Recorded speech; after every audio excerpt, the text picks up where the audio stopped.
ನಮ್ಮ RCB match ನಡೀತಿದೆಲ್ಲ, ಇದೇ ಖುಷಿಗೆ ಏನು ಆಫರ್ ಇಲ್ವಾ ಬ್ರೋ? ಬ್ರೋ ನಾವು ಬೆಂಗಳೂರು ಹುಡುಗ ಬ್ರೋ, RCB ಪಕ್ಕಾ ಫ್ಯಾನ್ ಬೇರೆ ನಾವು. ಯಾಕೆ ಆಫರ್ ಕೊಡೋದಿಲ್ಲ ಬ್ರೋ? 100% ಆಫರ್ ಇದೆ. DBC ಬಂದು 99 ಇದೆ, ಗಡ್ಬಲ್ ಬಂದು 99 ಇದೆ, ಇನ್ವೆಸ್ಟ್ ಬಂದು 59 ಇದೆ ಬ್ರೋ. ಇದೇ ಖುಷಿ RCB ಸಪೋರ್ಟ್ ಮಾಡ್ತಾ ಇದೀವಿ. ಸೊ ಅದರಿಂದ ನಾವು ಇದಕ್ಕೆ ಆಫರ್ ಕೊಡ್ತಾ ಇದೀವಿ. ಪ್ರತಿ RCB ಮ್ಯಾಚ್ ಇದ್ದಾಗ್ಲೂ ಚಂದ್ರಲೆ ಹೋಟೆಲ್ ಲೊಕೇಟ್ ಆಗಿರೋ ಡಾಲ್ಫಿನ್ ಟ್ರೀಟ್ಸ್ ಅನ್ನೋ ಈ ಶಾಪ್ ಅಲ್ಲಿ ಸಂಡೇಸ್ ಮೇಲೆ ಸಖತ್ ಒಳ್ಳೆ ಆಫರ್ ನಡೀತಾ ಇದೆ. ಇಲ್ಲಿ ಸಿಗೋ DBC ಗಂತೂ ಒಂದ್ ಸಪರೇಟ್ ಫ್ಯಾನ್ ಬೇಸ್ ಇದೆ ಅಂತಾನೆ ಹೇಳ್ಬೋದು. DBC ಮಾತ್ರ ಅಷ್ಟು ಕ್ರೇಜಿ ಆಗಿರುತ್ತೆ. ಇಂಟ್ರೆಸ್ಟಿಂಗ್ ವಿಷಯ ಏನಪ್ಪಾ ಅಂದ್ರೆ ಇಲ್ಲಿ ಐಸ್ ಕ್ರೀಮ್ಸ್ ಮತ್ತೆ ಸಂಡೇ ಜೊತೆ ಸ್ನಾಕ್ ಮೆನುನ ಕೂಡ ಇಂಟ್ರೊಡ್ಯೂಸ್ ಮಾಡಿದ್ದಾರೆ. ಪೊಟ್ಯಾಟೊ ಟ್ವಿಸ್ಟರ್, ಪೊಟ್ಯಾಟೊ ವೆಡ್ಜಸ್ ಮತ್ತೆ ಕೊರಿಯನ್ ಚೀಸ್ ಬನ್. ಅಂಡ್ ಮತ್ತೆ ಕೊರಿಯನ್ ಚೀಸ್ ಬನ್ಗೆ ಇನ್ನೊಂದು ಸಪರೇಟ್ ಫ್ಯಾನ್ ಬೇಸ್ ಇದೆ. ನಾನು ಟ್ರೈ ಮಾಡಿದಾಗ ನನ್ಗೂ ಸಖತ್ ಕ್ರೇಜಿ ಅನ್ಸ್ತು. Hi, I'm trying the biscuit stick. It's really great. Definitely try it. The DBC is amazing, and for the ice cream, I would recommend the chocolate ice cream. ಮಕ್ಳು ಮಾತ್ರ ಇಲ್ಲಿ ಸಿಗೋ DBC ನ ಸಖತ್ ಎಂಜಾಯ್ ಮಾಡ್ಕೊಂಡು ತಿಂತಾ ಇದ್ರು.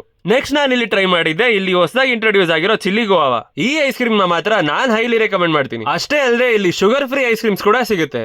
ನೀವೇನಾದ್ರೂ ಈ ಪ್ಲೇಸ್ ಬರಕ್ ಪ್ಲಾನ್ ಮಾಡ್ತಿದ್ರೆ ಸ್ವಲ್ಪ ಟೈಮ್ ಎತ್ತಿಟ್ಕೊಂಡೇ ಬರಬೇಕು, ಯಾಕಂದ್ರೆ ಇಲ್ಲಿ ಅಷ್ಟು ಕ್ರೌಡ್ ಇರುತ್ತೆ. ಈ ಸೆಕೆಂಡ್ ಟೈಮ್ ಬರ್ತಾ ಇರೋದು. ಫಸ್ಟಲ್ಲಿ DBC ಮತ್ತೆ hot jamun with ice cream taste ಮಾಡಿದೆ. ಇವಾಗ ಚಿಲ್ಲಿ ಗೋವಾ ಟೇಸ್ಟ್ ಮಾಡ್ತಾ ಇದೀನಿ. ಇನ್ನೂ ಸಖತ್ತಾಗಿದೆ. ಚಂದ್ರಲೆ ಹೋಟೆಲ್ ಓದ್ತಾ ಇರೋ ಸ್ಟೂಡೆಂಟ್ಸ್ ಇದ್ದಾರೆ, ಯಾರಾದ್ರೂ ಬರ್ಬೋದು. ತುಂಬಾ ಚೆನ್ನಾಗಿದೆ, ನನಗಂತೂ ತುಂಬಾ ಇಷ್ಟ ಆಗಿದೆ.